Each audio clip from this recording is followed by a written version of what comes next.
G'day everyone, popping in for our usual Friday chat. Really excited to talk to you about a number of things today. We're in pre-show at the moment. Let me bring up my pre-show dialogue box. I'm going to pop over into the chat and we can have a talk in the live chat to see who's here. Let me come over, but first I'm going to open up my iced coffee, which happens to come in a bottle. It's so hot today. It's around about, what is it, 30 now? So it's pretty hot. It's amazing how this coffee sort of sizzles when you take the top off it. Oh, I love it. The games you've got to play on YouTube. My glasses are fogging up because I've been outside watering the garden and it's been so hot out there that my glasses have started to fog up. It is a fantastic Corona day, Chris. You are exactly right. Cheers, everyone.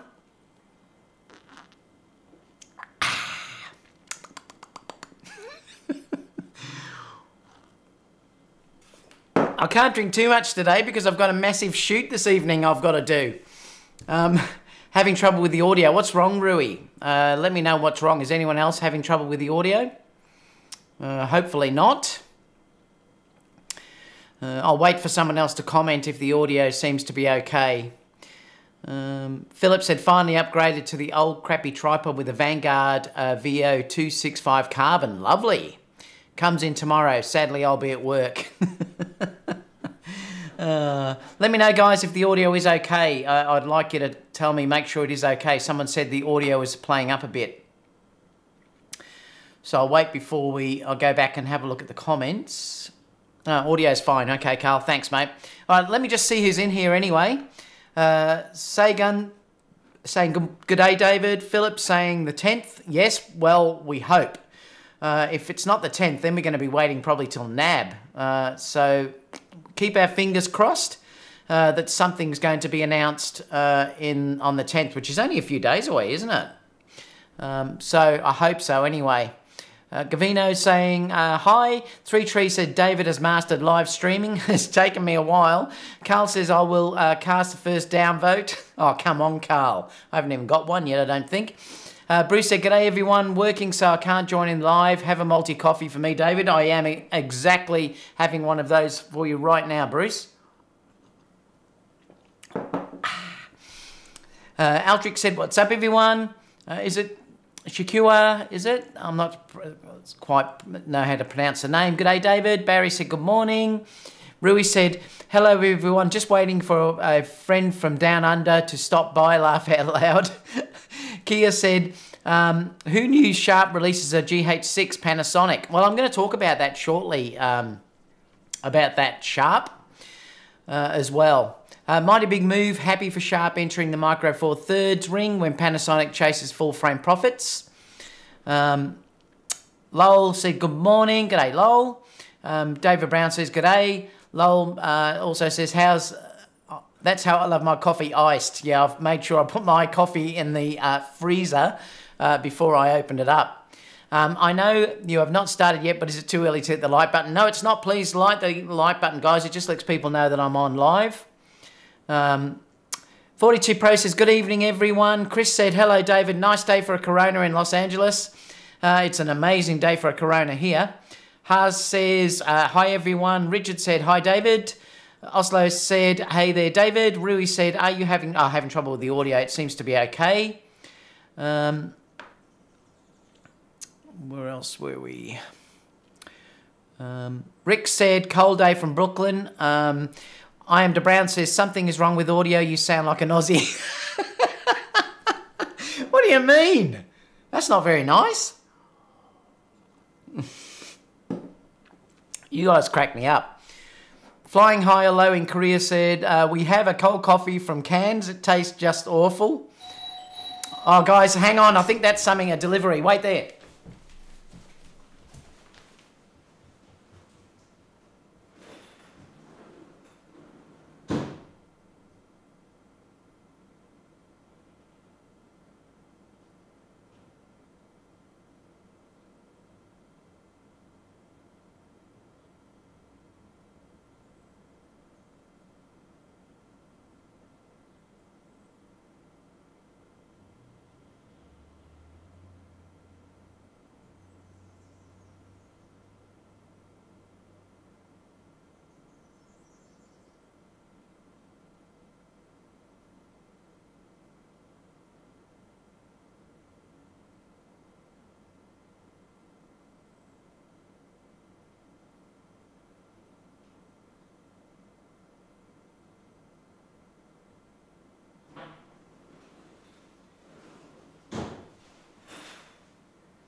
I've got to run into the house. My studio's separate to my house, so sorry about that. But you guys can have a look at this with me. I'll show you what it is.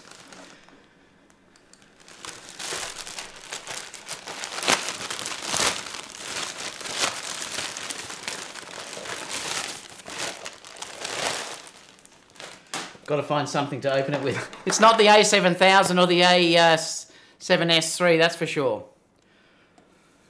How do you open this thing? Oh, there we go. Now, this little device, I'll show you what it is. I don't even know how it connects yet. One of the problems with this little device here is that this tiny little adapter could break, well, I think it could break the actual iPhone port that's there because it's not very strong. And it's, when you just put the iPhone on, I'll show you what I mean. When you stick the iPhone onto it, like this, it's not very secure. Like the problem is you can't really put it down. It's not locked in place. So it becomes a bit of an issue. Just let me take this pre-show off. So it becomes a bit of an issue in how it works with the iPhone itself. And I'm a bit worried that it's going to break this adapter here. So I've looked for a solution, and it comes up with this, which apparently locks the phone into place. It's only just been released, I believe. I ordered it when I got this OSMO Pocket, and this came out basically just after that, but I could only get it delivered today, so it's taken a while for them to actually release it. So I'll show you what it looks like. I'll have to see how you attach it. Because that's one of the things, I want it to be safe and sturdy when I have it on this device. So I thought this might be a great way to get it to work. And then I'll have to work out how it fits in together. But, so this is the actual device here. And let me just see how it attaches. So I think, oh, it'll go like that. Oh yeah, I see. So all it does, I think, is you clip it off from here. Then this attaches to your phone in there. Oh yeah, I see. Oh, that's good.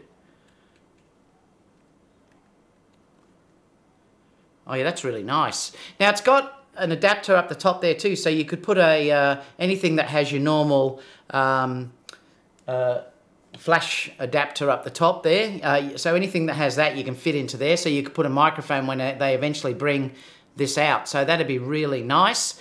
But the good part now is it has a tripod mount, so you can mount this onto a tripod, because the other way you have got nothing that you can mount onto a tripod with this as well. You've got the bit on the top, so when they do bring out the mic adapter, you could sit something up there. You could even put a light or something too if you wanted to. Anything like that will do. But the main thing about it is it then protects that port that's here. So I'm rapt I've got this because I was dying to show you guys what it looks like. So then when you fire it up,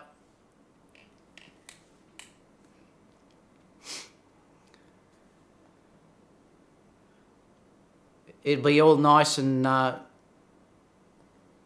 sturdy. Let me just open it up. It should all then be nice and sturdy. So I like the look of that. I think that looks really, really nice. And I think, like I said, I was a bit worried about it not being sealed. You can see now if I look there how it holds that in. It's got that little holder that it's got that little holder here that goes around the actual device itself. So it protects that port, and that's the main thing that I was looking at here. So that's the thing, if anyone has the Pocket and they wanted to get it, it's PGY Tech it comes from. I think it was about $30 odd or something. I purchased it about, like I said, a couple of weeks ago. Let me know what you think. I think that's a great idea, particularly because at the moment there's no port that actually comes through this section on these Pocket mobiles. So there's nothing there that we can use. So that's a real problem. But with this, I can now use that sitting on a tripod. So I can put it on a tripod or something like that, or a light stand, and then leave it and then use it to look at me, which would be fantastic. Otherwise, there's nothing to hold it down with. It'd be great for doing the time lapses and things like that. Anyway, I wanted to show you that. So that looks like it's fantastic, actually. Love it. So I'm glad that came because I'll use that tonight. Let me just bring up the Oastler Images sign, guys, because we're going to start.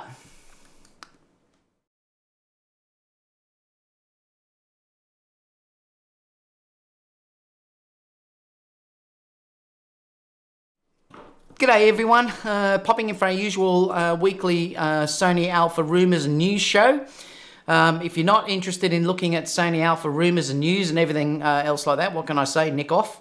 Apart from that, we're going to go through the usual show today. I've got a stack of rumours that are coming out, some new releases. I've got some great things to talk about actually. I didn't think there was anything to talk about, but there's been quite a lot that's been announced in the coming days.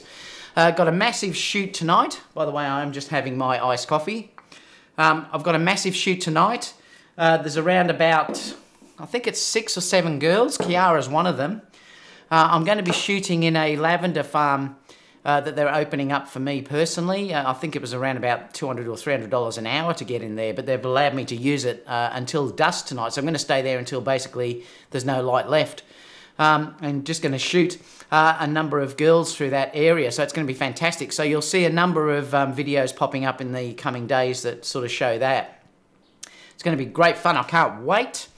Really looking forward to it, particularly because it's such a nice day today. It's around about 32 degrees Celsius, and it'll be lovely this evening once that heat, you know, starts to go away. It should be gorgeous.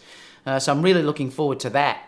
I just want to quickly go through some of these questions because I had to stop because I had that delivery come. Let me just check where everyone's at. Most people are just saying hi. What else have we got? Tamron 2875 is how much? We're going to talk about that in a minute, Jimmy. I'm going to discuss the Tamron pricing that has gone up. Obaid said, Tamron USA has just increased the price of the Tamron. Just ordered one from Canada. Yeah, I'm going to talk about that in a second, Obaid. Ray said, hope the holder maker is not the same guy who makes your street signs. Why'd you say that? What else have we got? Triple said, I know he's talking to someone else. Chris said, that's a great setup for your Osmo. Supports it really good. I know. How good is that? I do recommend getting something like this because, like I said, I was really worried about this where it attaches. That particularly really worried me, having that just coming out of the iPhone. It's either going to break this or it's going to break that in there. Now it's totally supported and it feels really rock solid in there. I really like it actually. It's a lot better than I thought it was going to be. So it'll probably make the world of difference. I haven't even used the iPhone part to this yet. I've only used it in that one video that I did and I've uploaded, which is also at that lavender farm. So this is going to be great. So I might use this tonight. What else have we got? Philip, yeah, I'm going to talk about the Tamron soon. MJ saying cheers. M Spate says, hello, David from Tampa, Florida. Philip says, holy crap. Went up to $9.29 United States dollars. Rick said, what are your thoughts on the bigger lens mount on the Canon and Nikon mirrorless? Well, look, it might have an advantage one day, Rick. Let me just put these scissors away. There might be an advantage one day, but let me talk about this. There's another reason why I think the Sony have probably made the right decision the way that they've gone, because at the moment, Sony are the only company that give you the ability to use the APS-C lenses and their full-frame lenses on both cameras without adapters. That, to me, has to be a massive advantage. Now, there's no real reason why Sony, and they've already said this, that they can produce 0.95 lenses. If you watch Tony Northrup's recent video, he says that he thinks Sony will release a 0.94 lens or something. I can't remember what it was, just to basically annoy the other camera manufacturers. You can already buy 0.95 lenses for the Sony mount now, so I don't think the mount's going to hold them back. The only thing that I suppose someone like Nikon can do is later on, if you wanted to go to medium format, you could use the same mount. So that is one advantage in that regard, that you could use the same mount having a much larger mount the way it is.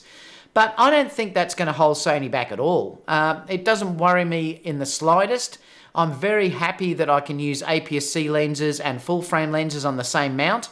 So that doesn't bother me at all. So, I mean, if Sony probably produced a camera now, they may also have made a large amount anyway, if they did that now. But I think we're so locked into that system, and I can't really see any real disadvantages for the way it is. We can use, and I think in a way it's an advantage, because like I've said to you before, I don't want to buy any more APS-C lenses. I like to use full frame lenses on my APS-C cameras, so it's got that advantage of being able to use both lenses on the one system. And Sony are the only manufacturer that give us that, so I think that's a great thing. So don't be too, I should say, jealous of what Nikon and Canon have done, because there is consequences of doing that. You're going to have adapters and everything else.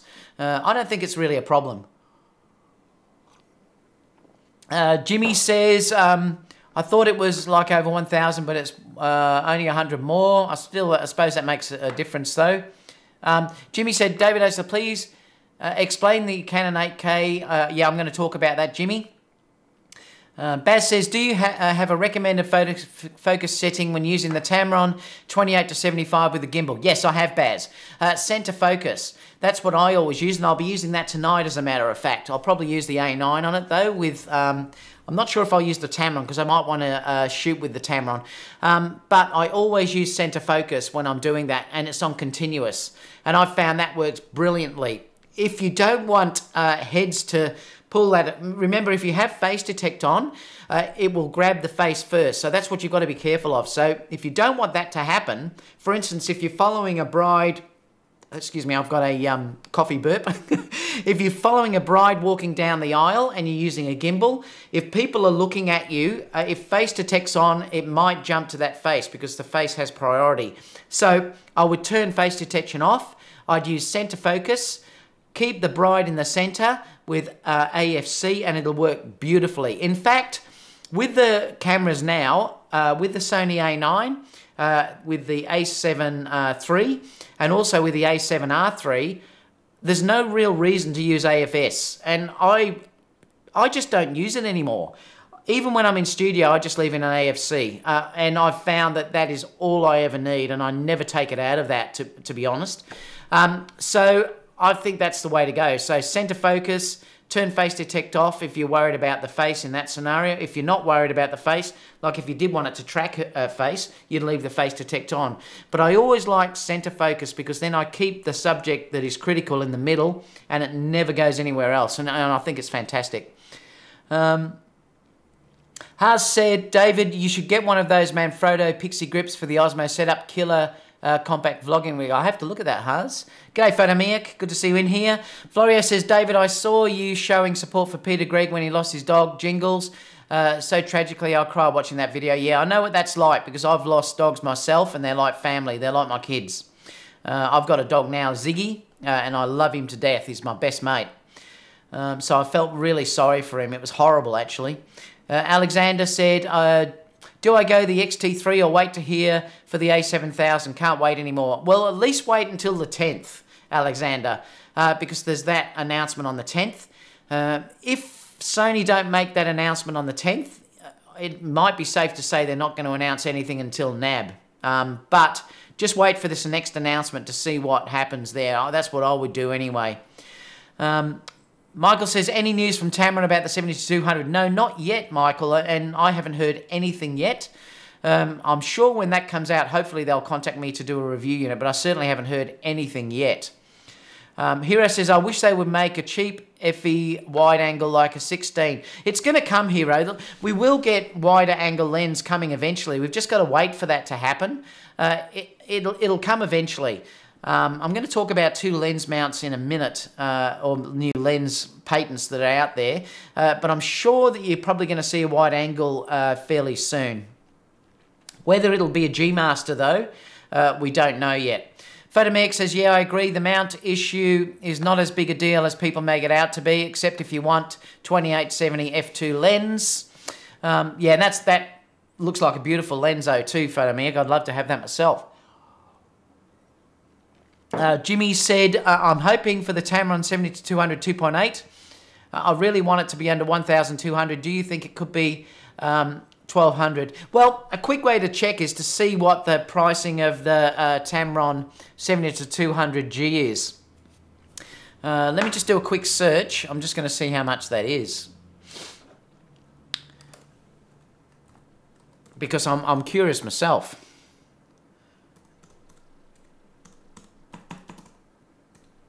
The Tamron lens is amazing. I'm just going to switch over here and we can have a look.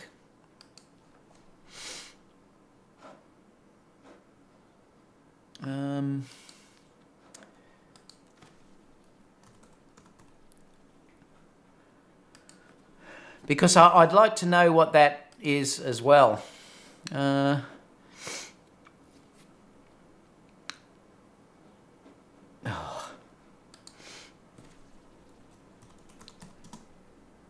it'll give us an idea. 70 to 200 millimeter f2.8 G. We'll see what it is in Australia, but we'll see elsewhere. I'll see if I can get an American price on there. I've got to be careful what I show, because you're not meant to show prices from B&H. So let me just move this over for a second. I'll just see. Yeah, well, it is $1,299. So yeah, it should be around about that price.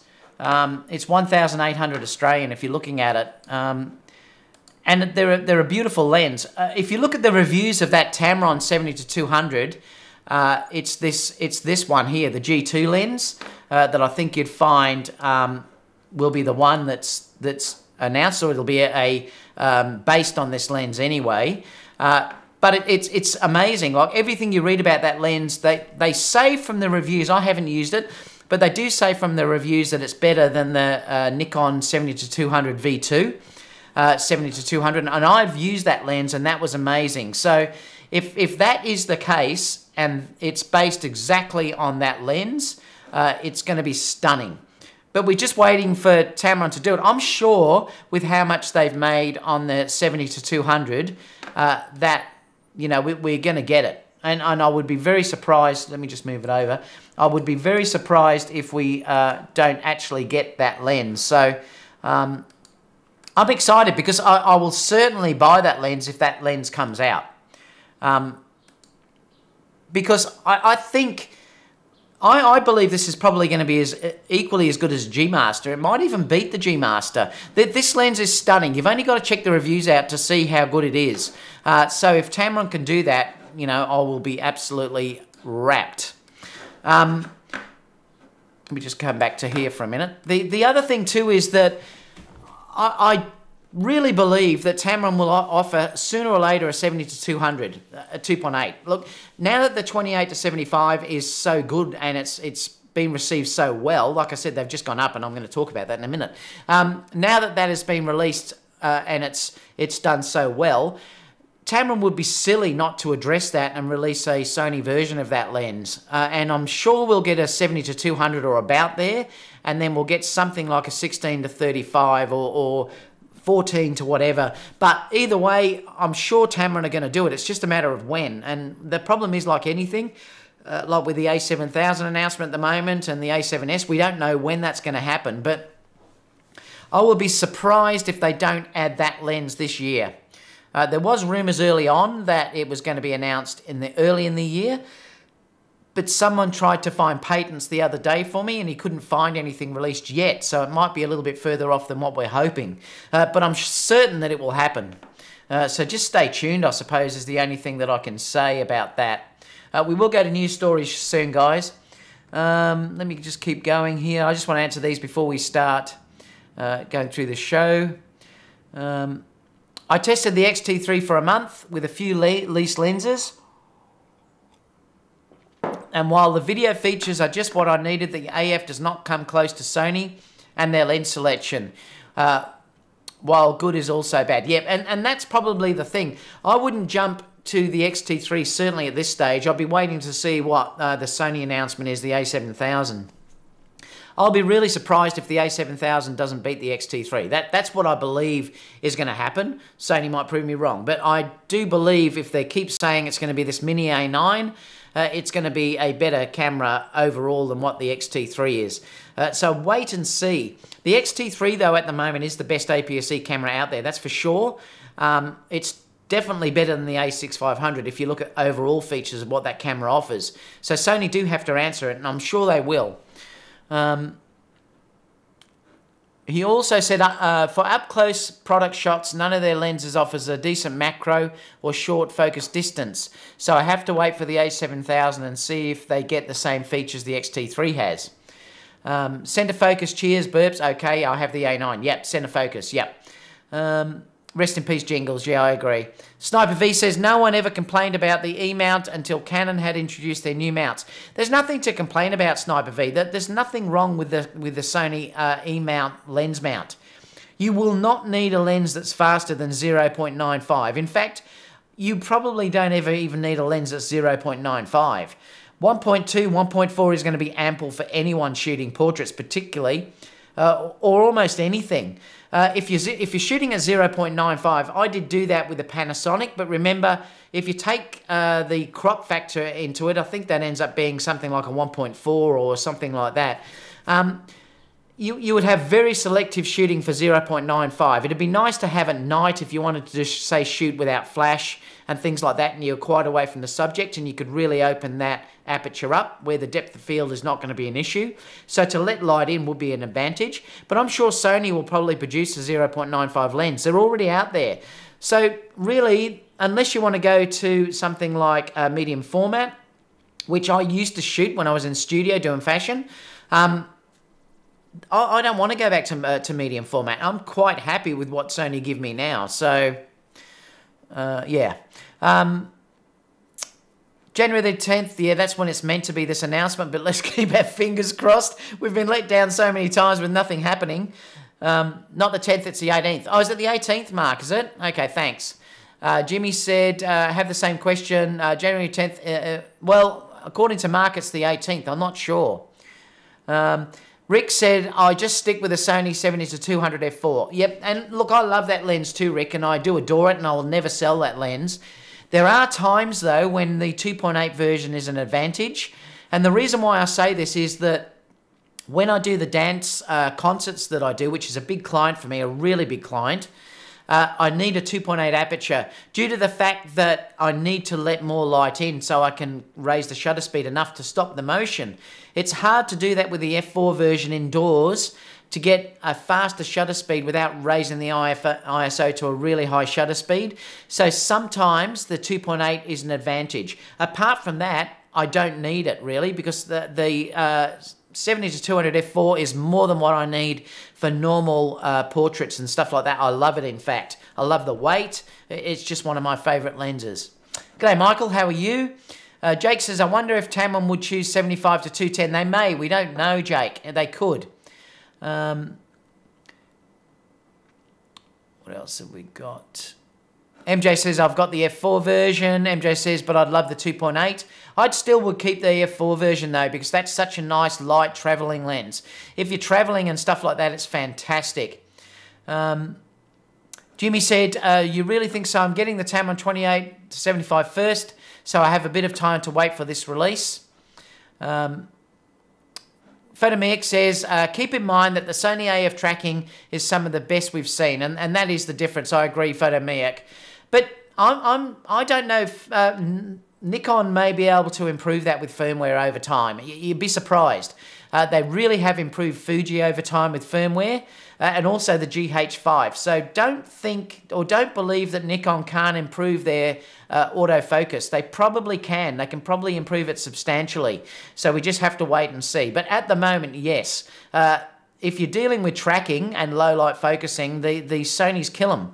They are way better than what Nikon have in that regard. G'day, Aaron. Good to see you in here.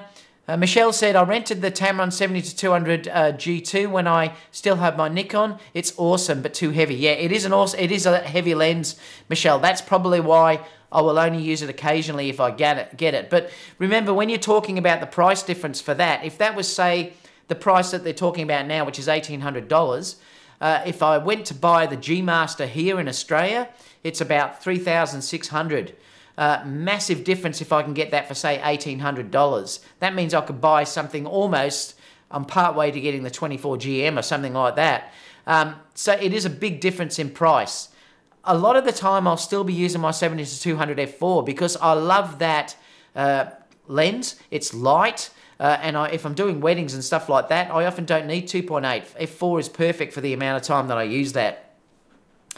Langston saying, good evening. Sniper V said, I tried the Tamron 70-200 G2 before buying the Sony 70-200 GM. The Sony was better image quality-wise to me. I spent that money and went for the Sony GM. Interesting.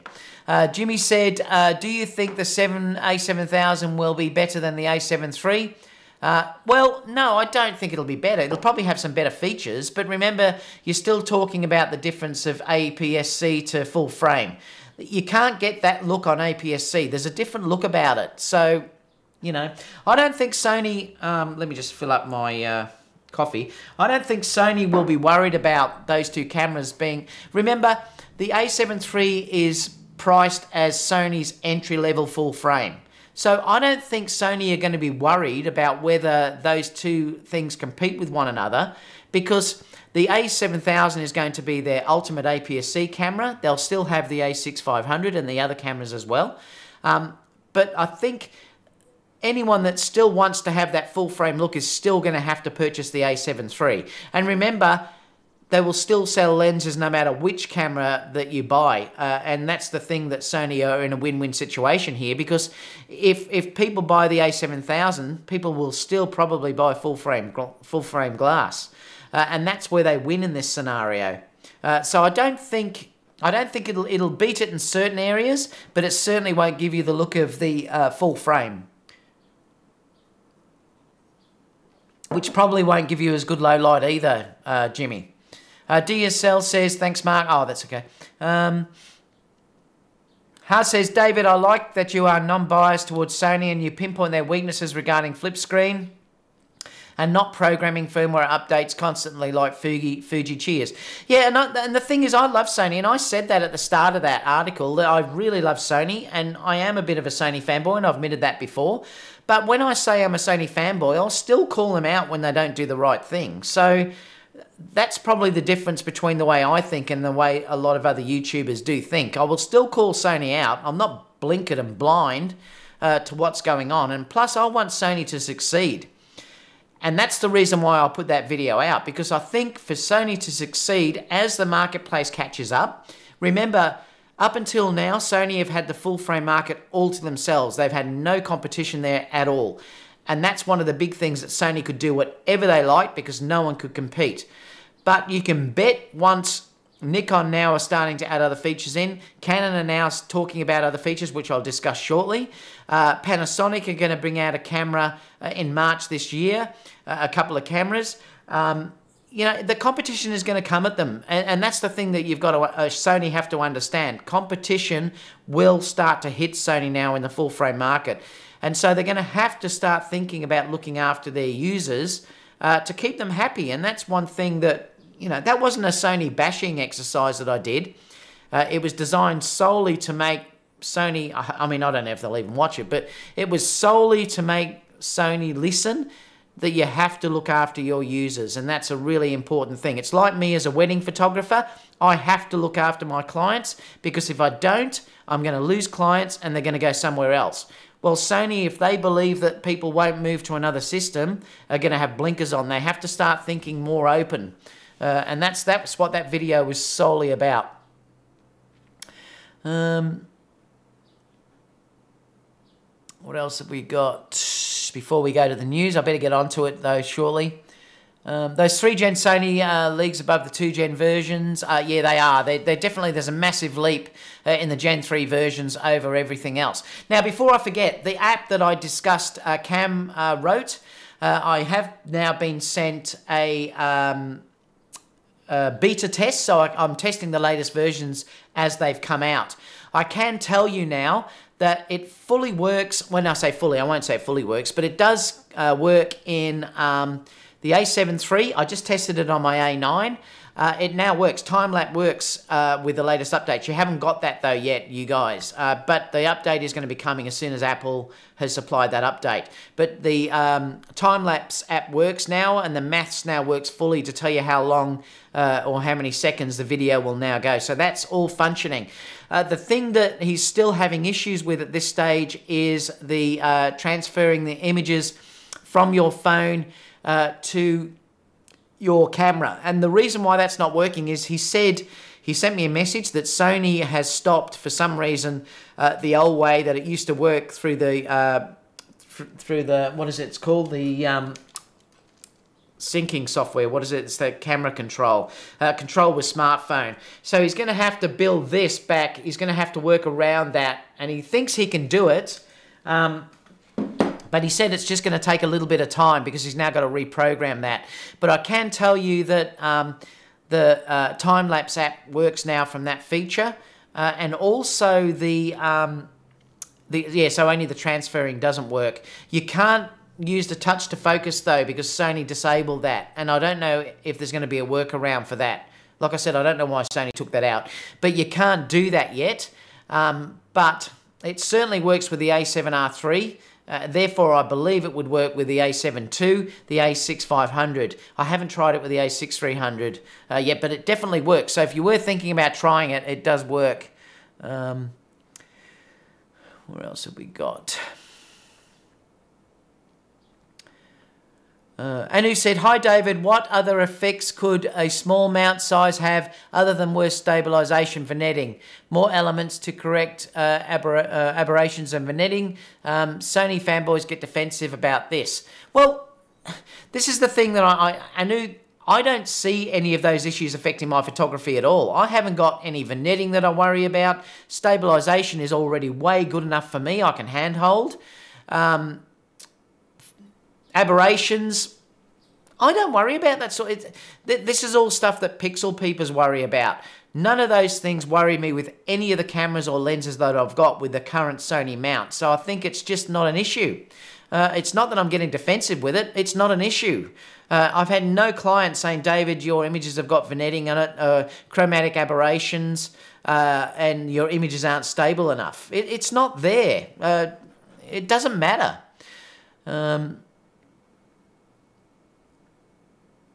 Anyway, I think I'm going to skip, guys, because we're going to not get through all these stories. I've got to get ready for a shoot. I've got a massive shoot tonight that I'm doing with 7 girls, so I better keep moving on. So I'm going to show start. First story. Really appreciate it, guys, too, if you could give me a thumbs up.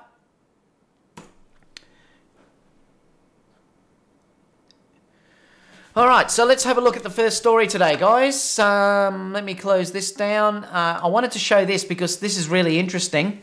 Sony are actually, well, there's been 2 patents that they've found, apparently, and I'm not going to put all the detail in. I'll put it down below so you can have a read of this if you like. We all know that a 135 was coming, but the interesting one was this lens, which was the second lens that's coming down here, which is 100 1.4. That's really interesting. I wouldn't have picked that lens coming out. So what do you guys think about this? Because they're saying, I did believe that, I thought the next lens was going to be a 135 and a 35mm 1.8. That's what I believed were going to be the next 2 lenses that Sony were going to announce. But this is a really interesting scenario. So that 1.8 I totally understand because I thought that was going to happen, but 100 1.4 I didn't expect. That's something that is completely different than what I was predicting. Did anyone pick that was going to be I would have thought it would have been a 105 anyway. But so it's interesting that they've chosen the 100 millimeter 1.4 when they also have the 100 SDF. But then that lens also has that issue with it's really a 5.6 lens. So that's really interesting. So I wanted to just share that with you to see what people thought about that. I'm not going to go to questions just yet because that was only just a real quick one. But like I said, I'm sure in the coming days or the coming weeks or months, Sony is going to announce a few lenses. We're definitely going to see something in the 600, 500, 600 mil range. they will have to come out before the next Olympics. So I would expect to see them later this year. So I think you're going to find Sony will have everything they need in the long lens department by the end of this year. And that will tie in directly with releasing an A9 II, which will basically be for these Olympics next year. So I think you're going to find an A9 II is going to be released. We'll have a 500 and a 600mm. We may even, I think, what is it, Samsung have also said that there's rumours going around that they're going to release that 160 to 600 as well in an FE mount if they can do it. So we have interesting things that are coming out in the long end. We clearly knew that they were going to release a 135. So that's also really interesting, and that's a lens that may interest me. The 100 f1.4 could be amazing. I'd have to try that out and just see what that's like. But that's one that I wasn't expecting. The 35 1.8 I think would be a great advantage, because that would be, if Sony are coming in on the and you want to get in without paying too much, if they can give you a 35 as good as what the 85 1.8 is, that will be a real winner. So I think that's probably on the cards sometime too. That really leaves, there's the one lens really that is missing for me personally is a wide angle that Sony could announce. Like I said, I am interested in the 24. When that's in the shops, I might get that. It's still nowhere near available yet over here.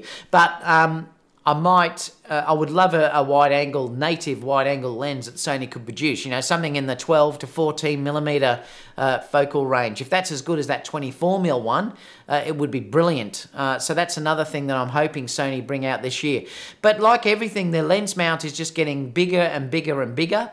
And it's just getting better and better. And I think you're going to find by the end of the year, even if you're a sports shooter or anything, you're going to have all the lenses covered. And then no longer will, these Canon fanboys be able to say Sony haven't got any lenses for sports or wildlife. So I am going to open that up to questions, because I'd love to know what you think about that, if you're saying anything about that.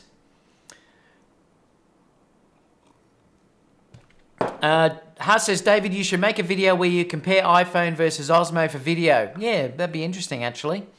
Hi, Nikon Z6 with IAF versus Sony A7 III. Which will be a better choice for first-time camera buyer? Well, you have to wait for the reviews on that. We've only seen that initial teaser that Nikon gave out. I'm going to talk about the updates a little bit later. I don't think it's going to beat the Sony IAF. If you looked at the way the video was, I think Jared Poland also mentioned that too, that they turned around very, very slowly. And also the icon is an awful lot bigger than what the Sony IAF one is. So whether it's as accurate as that, we don't know. Remember, we're only seeing a pre-release version of this yet. But I have to commend Nikon for announcing that they were doing that. That's one thing that was missing. And I would say that that's probably going to get better and better with firmware updates coming out. I'll be surprised, though, if the Nikon IAF beats the Sony. I don't think it'll be anywhere near as good initially, but at least they're getting it.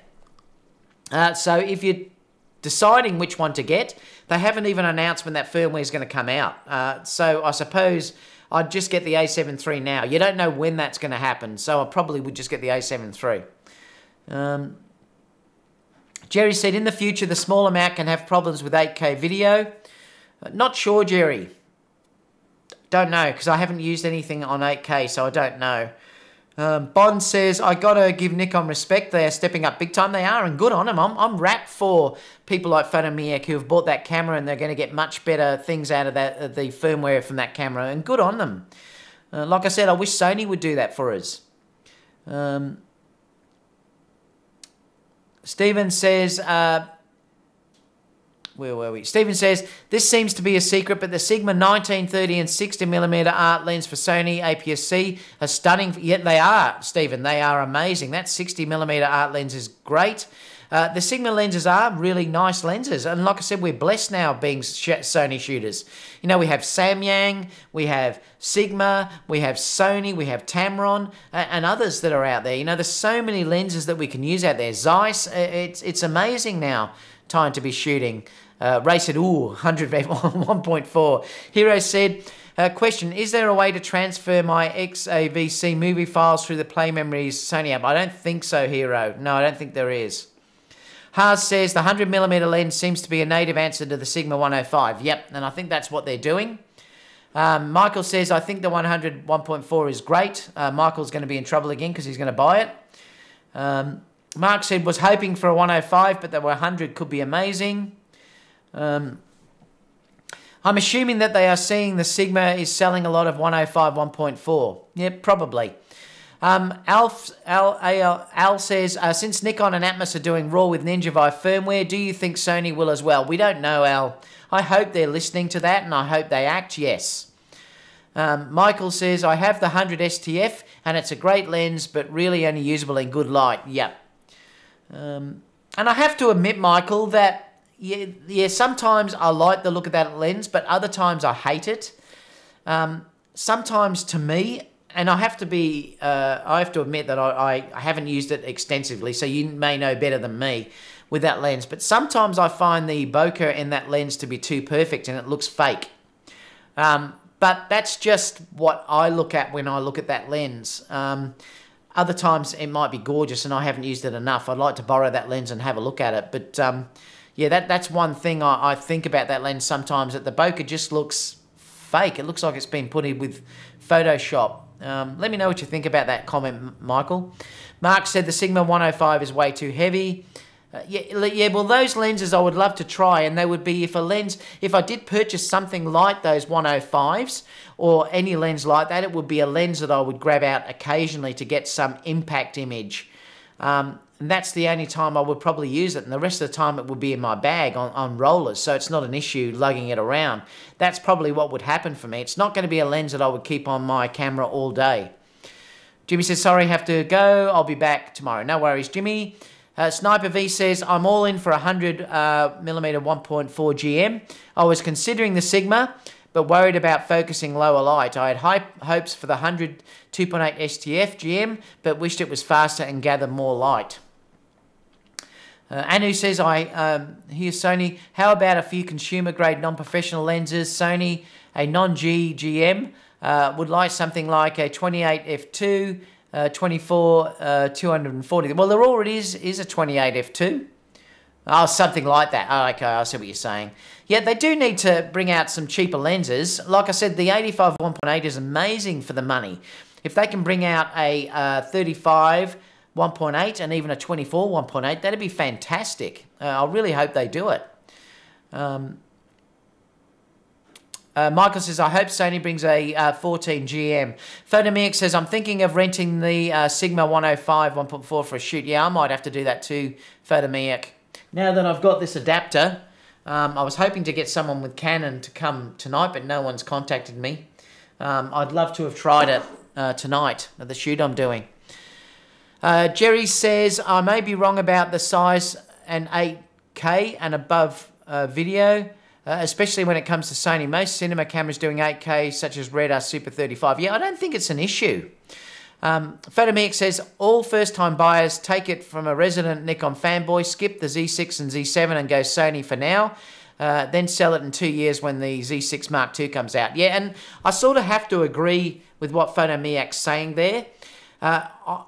I do believe that the next version of that is going to put the dual card slots in and will be a way better camera. And I don't think that Nikon are going to force people to wait as long as they have previously. I don't think they can do that anymore.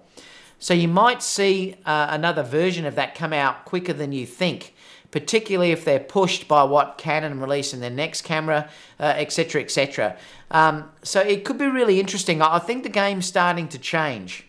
But let's face it, you can't really go wrong with any of the cameras that are out there. You can't really go wrong if you're a still shooter shooting with a Canon. You can't go wrong with shooting with a Nikon, Fuji, Sony. They're all amazing. If you think how much better they are than what we were shooting with 2 years ago, it's incredible. Sniper V said, Fro complained about the new Nikon lens prices when it's still cheaper than Sony's equivalent. Michael says, it's possible, but size will come into play. Zaddy says, rumours have Bird Box movie is based on Canon fanboys blindfolding themselves from Sony. Oh, Zaddy, honestly. G'day, Mario. Good to see you in here.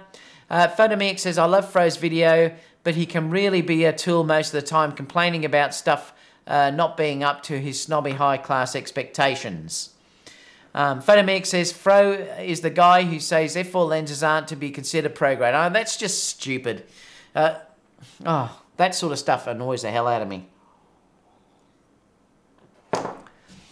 It really does. Watch Aaron, who's in here at the moment, put a video up this morning. Aaron's in here, just a few comments below. Aaron put a video up this morning, and it's funny because I had a discussion with you about this a little while ago, talking about that you shouldn't shoot everything wide open. And if you're shooting a 70 to 200 at f4, I can tell you that at f4, that will blow the background out. And this is the thing that and Aaron has mentioned it today, that, like I said to you, when I did that course recently with Juvent, who is an incredible wedding photographer. Remember, we're always learning. And he said to me, David, I shoot 5.6 due to the fact that I want to show these beautiful backgrounds that the brides are shooting in. You know, it did make sense to me what he was saying. And I think that's probably one of the cases that has to be answered to, that we as photographers tend to, at the moment, it's so trendy to shoot everything at 1.2 or 1.4, and then the black background is completely blown out. Like tonight, for instance, when I'm shooting in these beautiful lavender fields, there's no point in me going to this gorgeous lavender field if I'm going to shoot at 2.8 and then the whole background is just going to be a purple haze. What am I showing? I could be shooting in front of a purple backdrop. So for me to show this beautiful lavender fields that are going off into the distance, I'm going to have to shoot with a higher aperture to show the model and also the background in. And like Aaron said, that when he shot these this wedding video that he just did, or these wedding for a magazine, he wanted to show the jewelry that the bride had on. He didn't want to just show the eye in focus. He also wanted to show that their earrings were in focus. Remember, and that's the thing with advertising, if you're showing someone a beautiful model and she's wearing a watch, and also earrings and a beautiful necklace, there's no point using IAF and getting the eye in focus and then having the watch that's out of focus and the earrings out of focus. And you might have to think about changing your outlook on how you shoot all the time. And this is why I'm saying, go back to the art of things. If you look at the really amazing artists that are out there, they didn't blow the background out completely. Amazing portrait artists and things like that. Look up, go online and look up some amazing portrait artists. I'm talking about painting. Look at the backgrounds and you can usually see the background is in focus. That it might be a little bit out, but they show the detail that's all there. So then it comes down to things like composition, all these sort of things that matter. And remember, I said to you that if a bride is paying a fortune, you know, $20,000, $50,000 to hire this location, which is gorgeous, and then you're shooting at 1.4 and she can't see that location, it's like I've said before, you might as well be shooting that wedding in a parking lot. Blow the background out and it wouldn't make the slightest bit of difference. So yes, there is time for bokeh, and I do totally understand that if you want to shoot separation. Now, a lot of you are going to say that the difference is that you don't want it to look like an iPhone, but iPhones now can shoot with simulated bokeh that is pretty good. I can tell you it is pretty good. Check out that video that I did of Kiara. It's not as good as using a 1.4 lens, but I'm telling you that in 2 to 3 years' time, you are probably not going to tell the difference. So if you think that shooting bokeh and everything with the background blown out is going to make your images look different than what an iPhone can give you, you're going to be in for a rude shock in a couple of years. And so what I'm saying to you is now try and think a little bit different. Make your images look different than the rest of the crowd out there. Think about your composition. Think about trying to make things look beautiful. There are times to blow the background out, yes, and I totally understand that, but not in every single shot to shoot 1.2 with the eye in focus and then the ears or the other eye out of focus. And start to think about that and try and change your thinking, guys. I do think we have to change our thinking, and I agree with what Aaron said, and I mentioned this to you a number of time ago.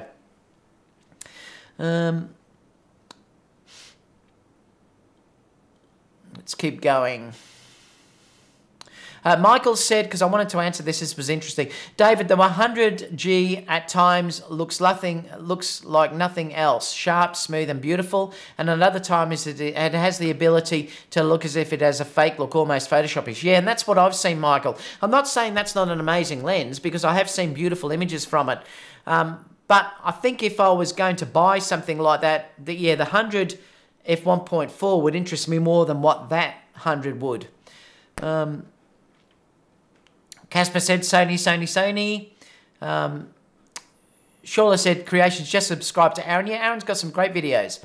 MJ said Sony, Casper, Sony. Oh, I love it. Hero says another question would be A mount 70-200 2.8 with that adapter. Yeah, well, you could go that way if you wanted to. I think I'd probably wait though and see if Tamron release one. Sniper V said 70-200 2.8 and f4 look very similar and hard to tell apart unless you look really, especially on the longer end. It's more about the lower light ability. Yeah, and I agree with you. Like I said to you, if I had to shoot in a dance recital or something like that where I needed the 2.8 aperture so I could not have such a high ISO, the 2.8 is invaluable. I'm going to sell my G Master and get that Z6. Yeah, right, Casper. Don't believe you. Stuart says, hey guys, what brand of backdrop kits do you use? I can't remember the brand, Stuart, to be honest. Bokeh for life, Hero said. Mavfan said, Fro is all about shooting concerts and other low light situations. He has no lighting skills, so of course he wants to wide apertures. MJ says, Bokeh gang. Hero says, I know I'm probably going to get slammed for what I said about Bokeh, I know it. Hero says, I used to use those backdrops, they are cheap. Mitchell said, greetings, random question if you get it. With the 8K feature camera buzz, even if we get it relatively soon, what computer could handle it? Well, that's going to be the issue. But remember, it doesn't have to be that we shoot 8K in the camera at the moment. It's just future-proofing things, and that's the issue that you've got to think about. You think about how much storage cost you 2 years ago to compare to what it costs you now. It's not going to be a problem in the end. And I'm going to talk about the 8K releases shortly, Mitchell. Jay Harville said, I stopped down today to get the bowlers in an image. Good. Aaron says, true about the iPhone. Mark says, we closed aperture in fashion so it shows the whole dress. Exactly, Mark. In fashion, it's really important to show everything that they're trying to advertise. If you shoot fashion and you're going to shoot at 2.8 or 1.4, they're going to scream because they're not going to see everything that they're selling. You know, there's no point getting the eyes in focus if what they're trying to sell in the jewelry and everything else is all out of focus. Photomix said exactly. I'm confused about how the Tamron sponsors a guy who says to never buy third-party lenses. I don't know what that was about. Jay Horville said, I also used HSS and ND with strobes today. Cool. Nori Zerks, I think that Zerks says, hi, you've made it great to see. Aaron says, you just explained the bokeh thing better than I could in just a few minutes. That's funny, Aaron. Photomix says, Aaron, I'm a subscriber number 8,300 on your channel. Please subscribe to Aaron. He's great. Guys, we should support other YouTubers. Like I said, Aaron's in here. Photomiac, like I said, you guys no doubt are all supporters of him. These are guys that do support me, and I really appreciate that because they do come in, and I always go into Photomiac's live chat, and he'll say that, and I'm always going in there. I do try and support other YouTubers. It's a pity others don't do that.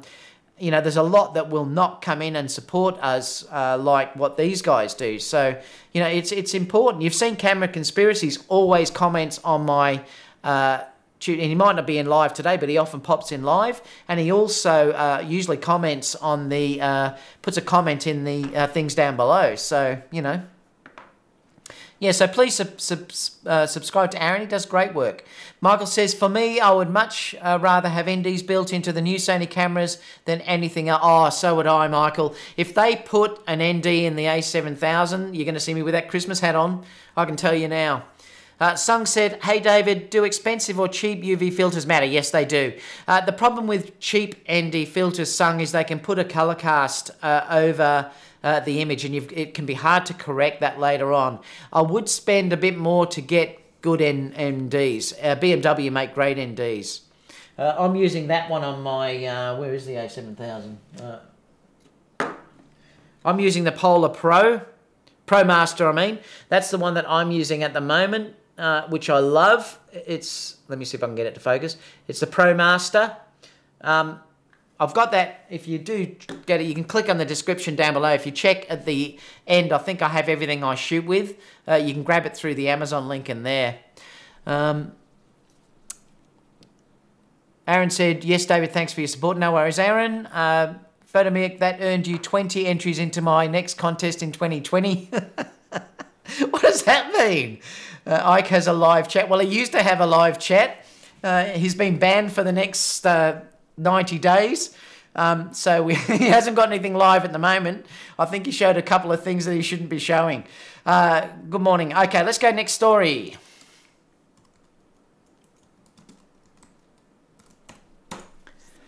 All right, so next story is this. I wanted to show, well, we've already discussed this actually. Tamron have raised the price of their lenses. So it has gone up roughly around about $100, depending on where you're looking. Now, this doesn't surprise me because obviously they're selling like hotcakes, these lenses. They're still hard to get if you want to just walk in and buy them. And how long has that lens been out? Probably nearly 12 months. And you still cannot often just walk in and buy one. They've got to be pre-ordered. So I think Tamron have been shocked. There may also be a bit of a currency conversion in this as well.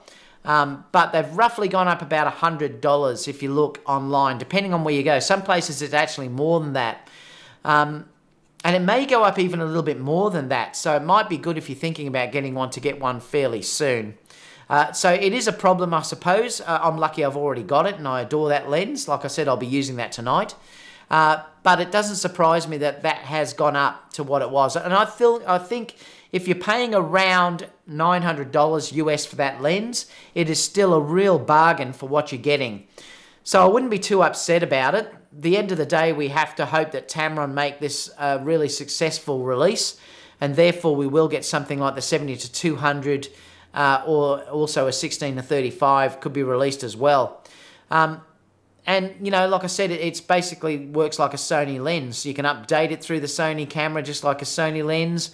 It has all those amazing features. So like I said, I'm lucky I've bought it, but I still would buy it at that price if I hadn't got it. And I think if Tamron make that a success, and I'm sure they have, more the better that we'll get other lenses coming through. So let me just see if there's any quick questions about that.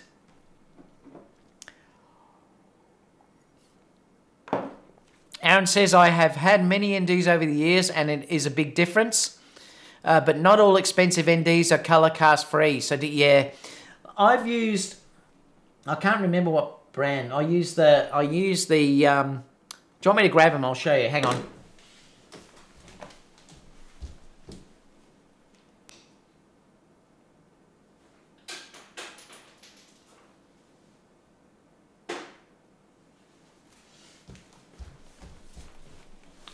I love those. I love the ProMaster. I've found that needs the least amount of correction for anything that I've got. But I'm using these holders too, by the way. And I label on them what lenses they fit on. So that's what I'm using. I think this is a RG Rugged, I think it is. I'm not sure. I don't know whether it's Think Tank. I can't remember. Really right stuff, is it? I don't know anyway. But I've got these, and inside they'll fit into a little compartment like this. So this is how I run my ND. So I've got that for that size, and I've also got another one for different size lenses as well. And these pouches are great. So the main ones that I'm tending to use, I'll show you that I do like. This isn't a variable one. This is just a 1000 stop. So this is if I want to do something like a waterfall or something like that. This is a 67 millimeter one, and I found Hoya tend to be good, and I haven't had any color cast issues with Hoya. So they tend to be really nice. Another one that I'm using here is this one. Mariam, this is a variable ND. You can see as I start to move it around, it's going to go dark. So that's another brand that I'm using. And I think nearly all my others are Hoya. I'm pretty sure. Yep, they're all Hoya, I think. Yep, so that's another Hoya. This is another one that's a variable ND. So I'm only using the ProMaster and the Hoyas. And I've found that they have been really good for me without leaving color casts. And like I said, you've got to do your own research and hopefully try a couple out and see how they go. But they're the ones that have worked for me. Let me just come down. I use HMY filter. See, this is good because everyone will tell you different things, and that's great because there's so many different versions of these. Got the live icon and hurried into the show. Only just came up, did it? MJ said subscribe to Aaron. That's great. Thanks, guys, for supporting Aaron. Michael said, and bad NDs, they can muddy the sharpness of the image as well. They can, yes. That's a good point, Michael. I can't remember. There was one that I used ages ago, and it caused me that many issues when I had to color correct it in post. Tim said, Matt Granger did a review of different priced ND filters. Casper said, buy G-Master. Casper's the G-Master man here. Joel said, the lens has been sold out at Best Buy since it came out. Yeah, you just can't get it. That's the problem. Michael says, Aaron, I was on your channel today and loved the color settings you gave. Great work. MJ said, save me time. What's the consensus? I'm not sure what that means. PhotoMX says, what's the price of the Tamron? Stepped out for a second. It's just on, it's $879. PhotoMX, so it's nearly, well, almost $900. Depending on where you get it from, I think Amazon had it for around about $9, so it just depends where it is. James said the Tamron 80 28-75 is the only lens I have for Sony A7 III. I love that lens too. I agree with you. It went up about $80, $90. James is saying, hey.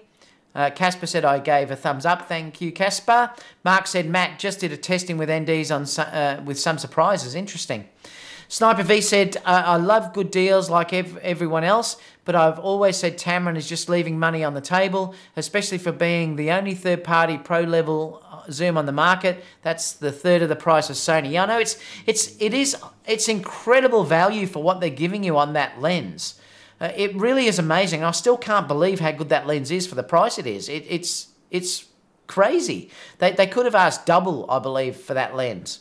Casper says, I did both thumbs up and a double thumbs up. Funamix says, Tamron probably pissed. They could have easily sold that lens for $9.99. I agree with you. They could have easily, and it would still sell like hotcakes.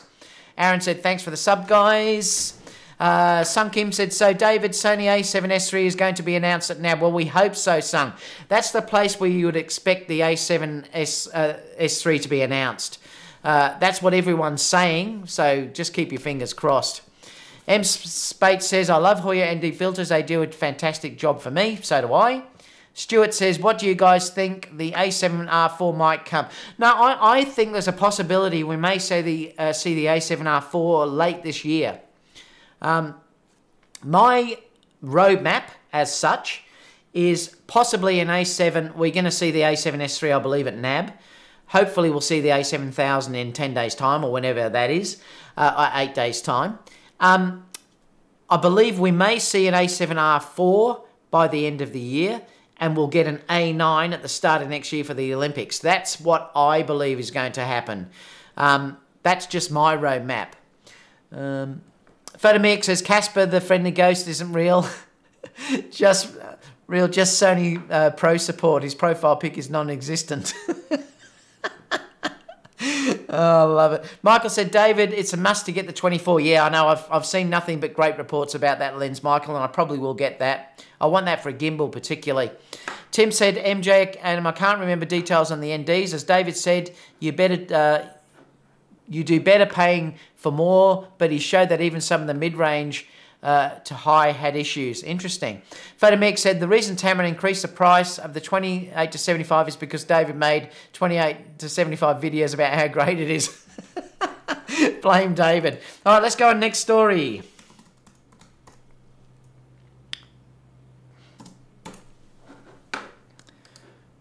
Now, I wanted to show this because this was really interesting, and I wanted to talk to you all about how many people are interested in getting this card. Lexar have just announced a 1 terabyte professional card that's come out. That's massive.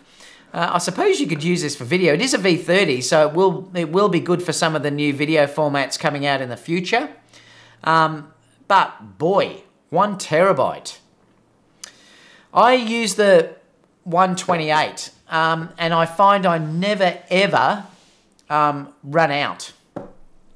Now, this is an interesting thing. So, and I'm shooting Fusion with 128 cards. So the thing is, I definitely wouldn't recommend shooting that much in one card slot particularly, because if you shoot that long and then that card goes, boy, are you in trouble if you've lost a 1 terabyte card full of data. But if you're shooting, I suppose, full-on video, this could be an advantage if you have, say, 2 of these, and then you can put them into both slots. And like with the Sony cameras, you can do video recording to both slots at the same time. That could be an advantage, that you wouldn't have to change the card for the whole day.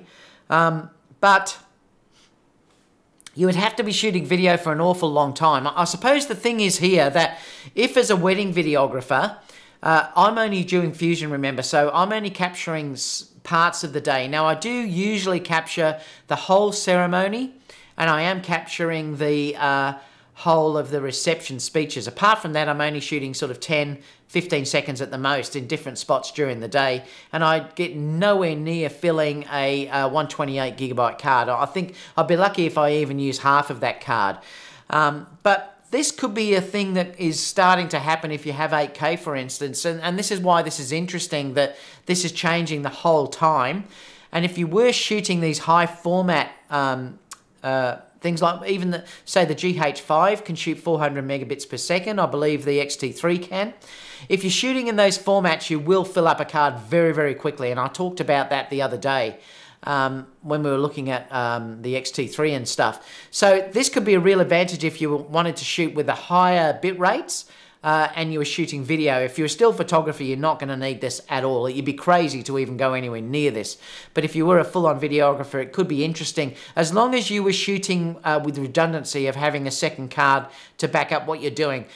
Whatever you do, don't buy this card, fill it up, and then have a card fail on you and you've lost a terabyte of image size. So I just wanted to know whether, does this interest anyone? Let me go to the chat because I'd love to know what people think about this. And Lexar, I've never used them. Are they reliable? And someone is saying in there, did they go out of business? I think they were bought out. Photomix said Lexar made that for Nikon shooters. For the RAW, you mean? Raymond said, a bit off topic, but have you ever used a Sony DCR? No, I haven't. I don't even know what that is, actually. Recently had mine stolen. Wondered if I should replace it since it's 2000 technology. No, I haven't. Someone in the chat may have. MJ said, thanks, Tim. I'll check it out. James said, I would get one, but it's a lot of space. Matt said, 1 terabyte, that's a massive card. Would rather choose a card with less space but more speed. Well, that's a pretty fast card if you're thinking that it's a V30 card. So it must be a fairly fast card, being a V30. I know on this, I had to buy a V30 card on this to shoot in 4K 60p. So that's also interesting. So it must be a pretty quick card.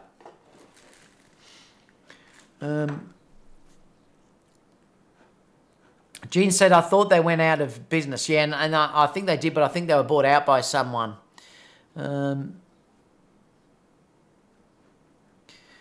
What else is going on? Aaron said, don't need 1 terabyte for now, but new cameras with big video files may. Yeah, well, they might, particularly if they're using the higher bit rate, Aaron. So, and that's the interesting thing about that. Photomix says, if you have a 1 terabyte card, then you will never need to worry about card failure because you'll never have to reformat it. Oh, don't say that, Photomix. Oh, no. Michael says 95. Yeah, I'm not 100% sure. Someone may be able to let me know in the live chat or even the comments down below how that works. I'm not sure what how those figures mean, what they mean. I know that V30 is a rating that gives it the ability to write 4K 60, but there's also 95 megabit cards that aren't V30, and I don't know how they all relate to one another. They confuse the hell out of me, to be completely honest, because it's saying it's got, if you look down here, and this is where I'm not understanding what it really means, that it reads with speeds up to 63. So is that the read write, and that's the read, and is that the write speed? I don't know. Anyway, I'm a bit confused. Where else have we? Raymond said, worst part was losing the memory card that wasn't backed up. Oh. The Panda says, Lexar lives to tell another day. Yep, g'day Panda. James said 64 gigs holds 2 hours of 4K video. Yes, but the issue is it won't hold much if you're dealing with higher bit rates though, James. So be careful on that. You're probably talking there at 100 megabits. These new cameras that are being released have up to 400 megabits. They also can do 4K 60p. So you find that it will probably hold nowhere near that amount. Tim said, I wonder if the 1 terabyte card could work as storage expansion on smaller devices. Yeah, possibly. Photomix says, who needs 2 cards when you never fill that 1 card? Oh, God. Mark said, so that's 2 by 1 terabyte cards for Sony shooters and 1 for Nikon and Canon. Yep. Nora said, I love taking pictures and I've decided to buy my first camera ever, A6 500, or should I wait for the A7000? Wait, because you may only be 10 days away or 8 days away from knowing. Sniper V says, a big heck no, not to the 1 terabyte card. James says, by the way, how is your DJI gimbal working? Well, I haven't, are you talking about this little thing? I've only used it the once, which was for that video. I might use it. I'll probably use it tonight on this big shoot that I'm doing. So I probably will use it tonight. So I'll let you know how it works. I haven't used it with a camera connected yet, so I'm dying to try that out. So no doubt I'll give it a go this evening.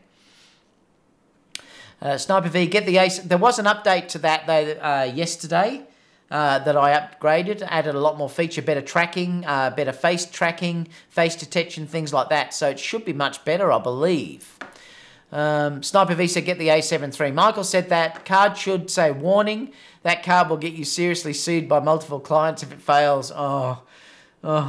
Scott says, I take several 64 gigabyte cards for my multi-day camping trips. Film in 4K safer than 1. Yeah, well, it is. The great thing, I think you got the A6 500 though, Scott, haven't you? So I can understand that. Because I'm backing up everything with the dual cards, I've got 128 gig cards in both, and it just backs up, and I never worry about that. If I was using one single card, yeah, it probably would make sense. Photomix says, you'll all want 8K, but complaining about 1 terabyte cards, the irony. I love it. The Panda says, but James Parrish is best to record 4K on SSD with Atmos. Yeah, which sort of gives you a second card. That's one of the advantages about when you're shooting with the Nikon. You can shoot this and hopefully they'll give you redundancy to back up on the card at the same time as you are using the Atmos. That would be really great. Michael says, I have the Nikon D700 as my A7 III backup, thinking of converting to that Sony APS-C like A6 500. Mostly use the APS-C with a 300mm lens, 450 equivalent, yep. For nature, will the A7000 release drop prices? A little bit. I wouldn't expect much, but they will drop a little bit, yes. How long have we got? 1:18. What is the time? Because I am going to have to go soon because I've got to get ready for tonight's shoot. Altric said, just subscribe to Aaron's channel. Raymond said, does Osmo iPhone connector accommodate the case on the iPhone? Yeah, because I think, yes, it will. Because if you look up, it will pull out. So yes, it will. But I don't know whether, and this is the thing, that I think if you put a case on, I'm not convinced that that is long enough to get through the case. I'd have to test it to see. But yes, you can put a case on. This does go bigger than what it is using there. The Panda says, the connector. No, I don't think it does on its own, Raymond. That's the problem. I can't use it with a case because that isn't long enough, that connector. The Panda says the Lexar branding is simple. Any card with 100 or lower tier than X1000 are the semi card, and the 2000 are the platinums. Oh, okay. Noric said, thank you, I'll wait. Aaron says, I use my Osmo for a few of my YouTube videos. It's like having my own cameraman. I know. So you enjoying it, Aaron? Mark says, so I have been hearing that Nikon's iFocus might only work in single focus. No, Mark, I don't think that's true. I think I did hear that it works in continuous. So that's what I was told by someone that knows a little bit more about it, says it does work in continuous. So we'll have to wait and see, but I believe it works in continuous.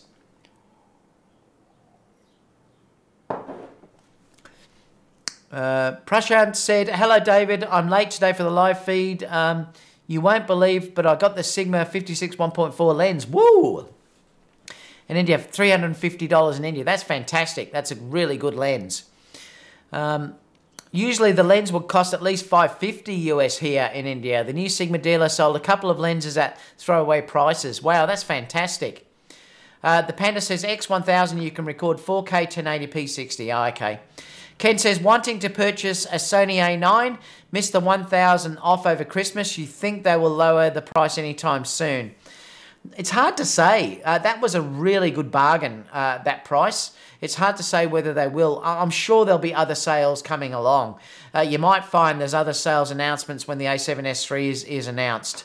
Aaron said, thank you to Altric. Photomix says, Mark, I doubt that because the face tracking works in AFC. Yeah, exactly. And in the video showed the model moving around and it followed her. Yep, I think that will definitely be AFC. All right, let's go next story. I'm going to get abused for having long live shows again. Wanted to bring up this one because this is fascinating. I never ever expected this, that Sharp have brought out, or they're announcing, an 8K prosumer camera. Now, it is a micro four thirds camera, but again, this is fascinating. Like I just didn't expect this to come out like this. This could be really interesting because depending on how Panasonic go with their full frame releases, if they do back off on the GH5 and micro four thirds, I'm not saying that's going to happen, but it now seems to be that you've got a system that you can move over to, and some people are calling this a GH6. It's really quite interesting, but it comes at a cost. They are saying that they're trying to get it around the $3,000 price, but they think that it's going to be around about $5,000. And from all accounts, it's going to be shown off at NAB. Remember, NAB is the video show, so you'd expect that's going to be the case. The same as with the A7S III. Let me just see, does this scroll through? It looks a little bit like the Pocket, doesn't it? The, what was it called? The, where are we? Does it mention down here?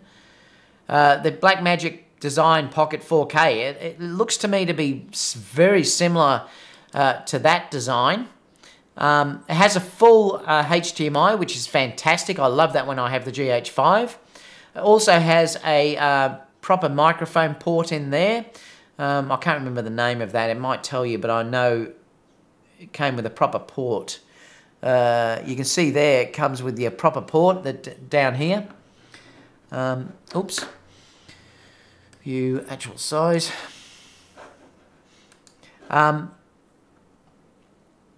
What else does it say? I'm not sure I like the design, but I suppose that I'm just used to the normal design of cameras, and perhaps I'm old in thinking. This might really appeal to people that a more modern design of camera. But they are saying that it's going to be 4K 30p, I believe, at the beginning. I'm just trying to see where it mentions it. Sorry, 8K 30 frames. And I did read somewhere that they're also hoping to get, possibly reach 60 frames per second. It's going to be a 10-bit camera, and it also uses the H.265 codec. But it has one card slot. So I wish they put 2 card slots in there. Perhaps you're going to be able to connect it to the, a monitor out, something like that, Ninja or something like that, to record as well at the same time. But what do you think about this? It seems to be, I'm going to also go to the Canon announcement as well because I don't want to stop just on one, but it looks like we're definitely going to see 8K announced very, very soon. Sooner than what we all believed were going to come out. If you looked at CES, everything was about 8K displays. So I think it's only a matter of time. And also to confirm that again, there's rumours that Canon have confirmed that they're going to have an 8K capable EOS R is in development.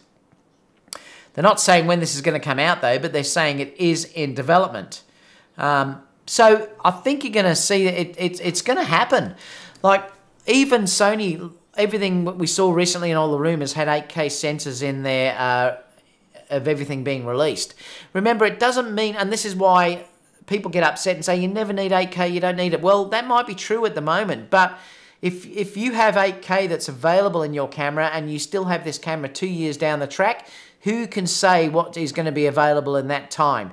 The other thing as well is you might find that it could be an 8K sensor downsampled to 6.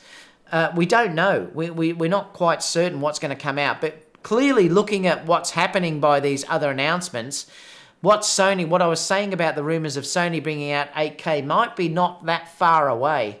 Sometime this year possibly. So it's going to be interesting anyway. So let me open up the chat on that just to see what people are saying about that. Aldrich said, got my second A9. Fantastic, Aldrich. You would have got that for a great price at that discount. Go sharp, laugh out loud. I know that was totally out of the blue. I never expected that, Aldrich. I really didn't. Langston says, I feel dumb for walking past their booth. Oh, I love it. Aaron says, I missed the news on the Sharp camera. Floria says, no offence, this Sharp camera looks bloody ugly. What a disaster. Yeah, well, it does, but that's probably how we're thinking. Oh, I think I just got a donation. Michael, thank you so much, Michael. Don't forget to mention your Patreon. Yes, I will, actually. Thank you for mentioning that, Michael. I have got Patreon now offered, guys. So if you did want to join me on Patreon, just a quick thing to explain what it is. I want to try and rent lenses and cameras and do reviews for you. I don't get the option like with B&H sending me stuff like the American YouTubers have. So this is what I'm going to be using the money for. If you are against Patreon, you can you can join it directly through PayPal. If you don't want to do that, you can join directly through my website. So then you're avoiding PayPal and Patreon completely. So you can do it by credit card through there. And basically, it's going to have another Facebook page set up for you where I can be contacted, and I'm going to do extra features for you. I'm going to do live retouching or add retouching videos in there, things like that. So and there's a DIRA Patreon where I will be mentoring you if you're interested in me mentoring you personally for setting up your business. So thank you so much for that, Michael. But you don't have to join it. My channel stays exactly the same as it is, but there will be other features added to that. Thanks, Michael. But yeah, we were saying that that camera looks ugly. Yes, it does, but are we used to that design of that camera, of our normal cameras? Is that a modern design that we just look at and think, well, I'm used to the cameras the way they are? I don't know. I don't like it either. But I'm just wondering, is that the case? Michael said 5K, yeah, it's expensive. And that's going to be probably 8K Australian. Really, you too, David, YouTube punish you for... to having a long stream. I had this issue and they complain about not many people watch, cut it short. I don't get it cut short, but people whinge that saying I'm on too long. They say the live streams are too long. But I love having a chat with you guys. So Taylor said, what sensor is in the Sharp? We don't know yet, James, so we're going to have to wait and see. Taylor says, hoping Sony comes out with a wide-angle prime, so am I, 1.4 G Master. I can use for underwater. That would be amazing.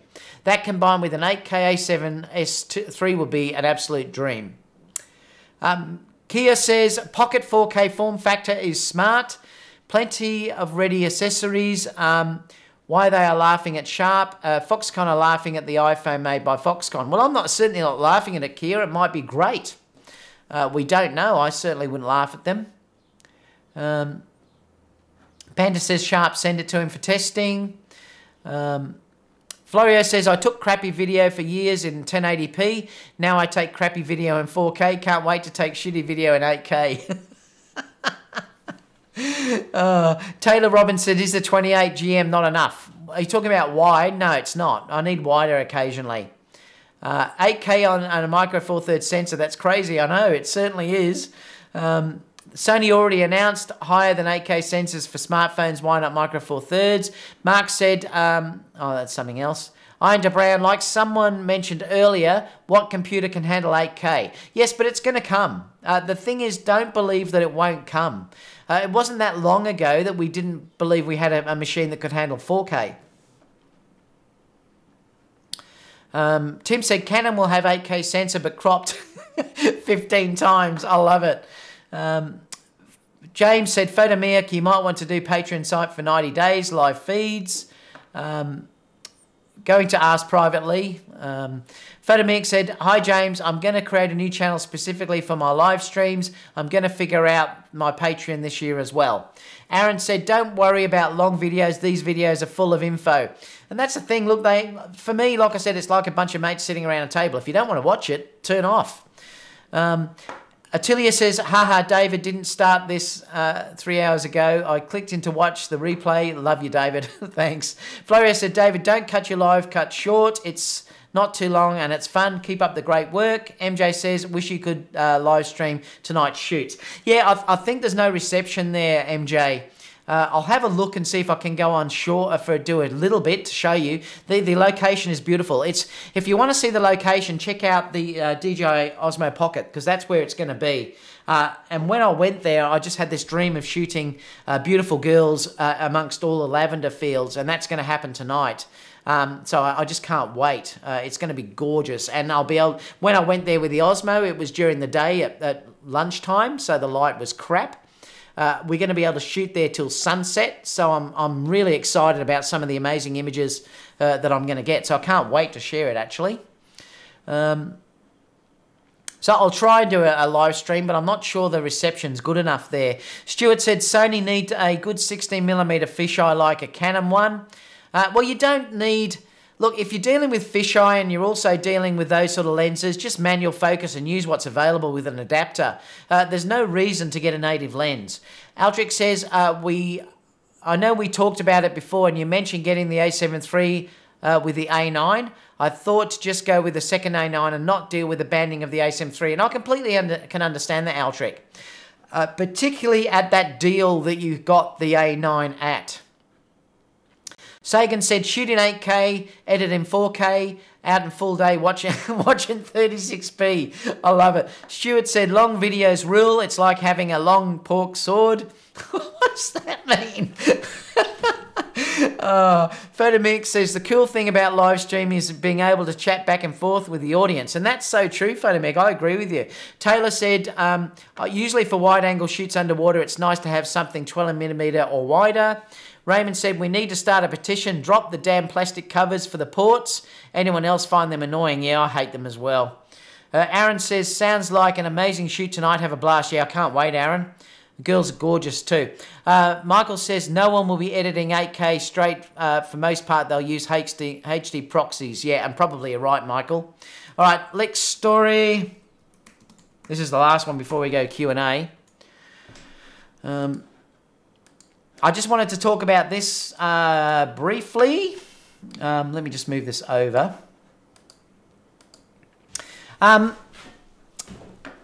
Because the Nikon have done this massive update, and I did talk about this the other day, and good on Nikon for doing this. A couple of things that they have announced in here is that they've got CF Express, and this is really interesting because it's compatible with XQD format, memory card factor, so you can use the XQD, the CF Express cards if you want to use them. But that really doesn't mean much to me. But the thing that does matter is that they've added the IAF and the raw video support, which is fantastic. Now, you are going to have to use the Atmos Ninja V, probably to take that away for things like overheating and stuff like that and processing. But again, it's given that option that you're going to be able to do that. So this is just fantastic. And I think good on Nikon for giving this. I really do think it's a great thing that they've done. Instead of forcing you to buy a new camera, they've given you major updates. You can see here, if we're talking about the IAF, that it doesn't seem to be as refined or as tight as what the Sony iAutoFocus does. But having said that, we're not certain yet how it works.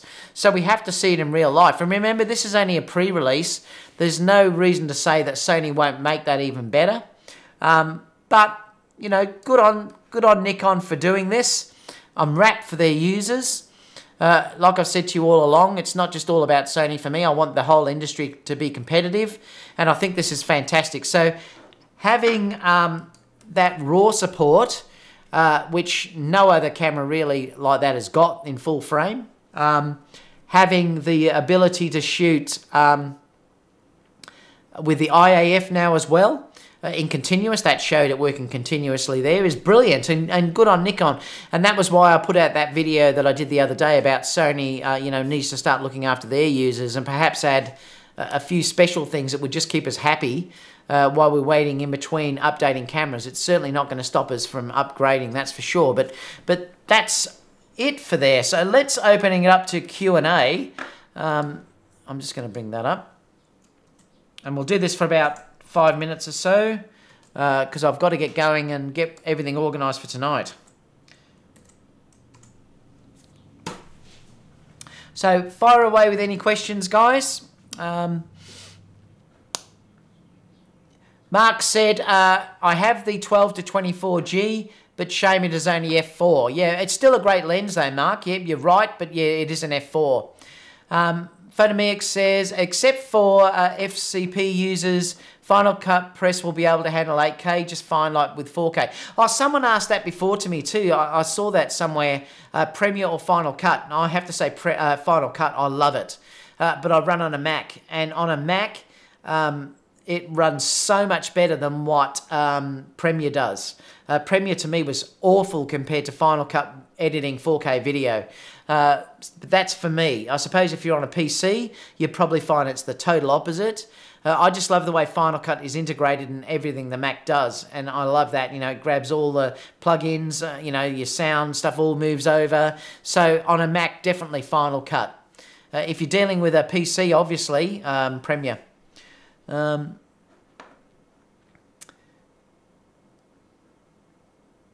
I love Final Cut, Michael. Let me just clear this layer. I really do love Final Cut. It's just amazing the way that it can run 4K in real time.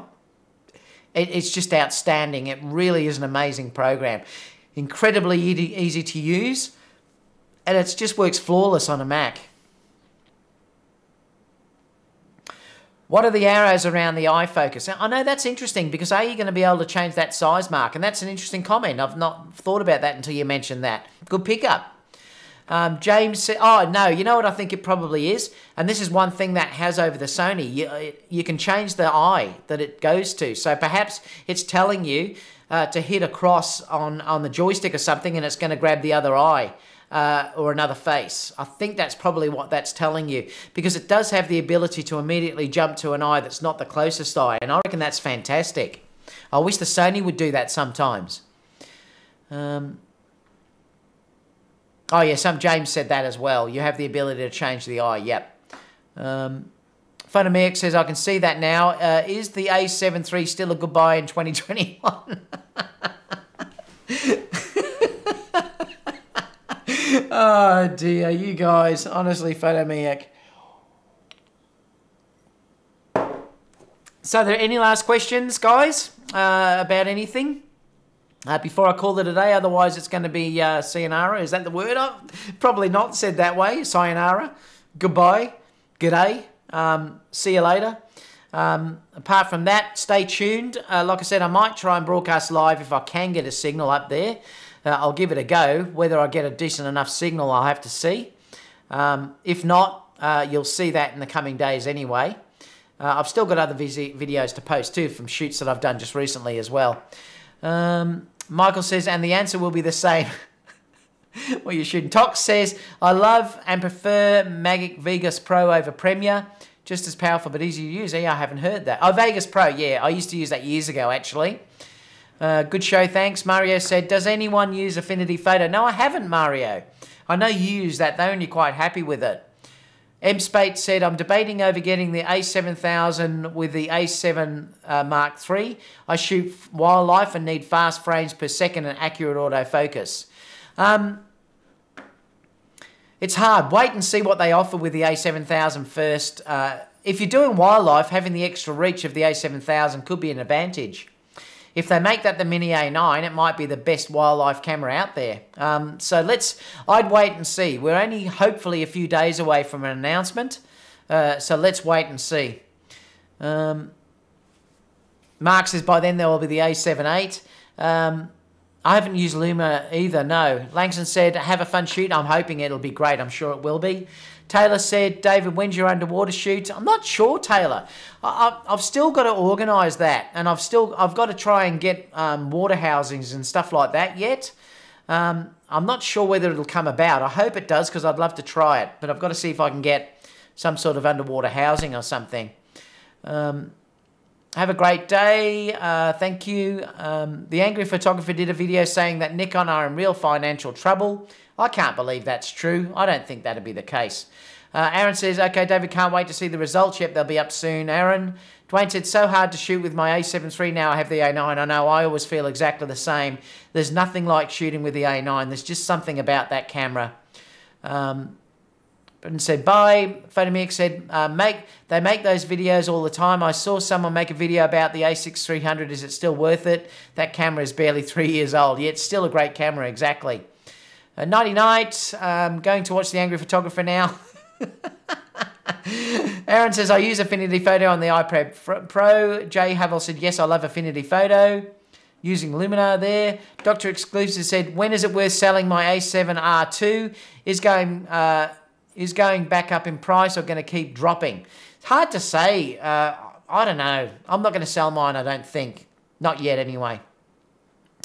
Michael says Nikon D6 coming. Yes, it will probably come this year, that's for sure. Can't wait to see what they offer with that one.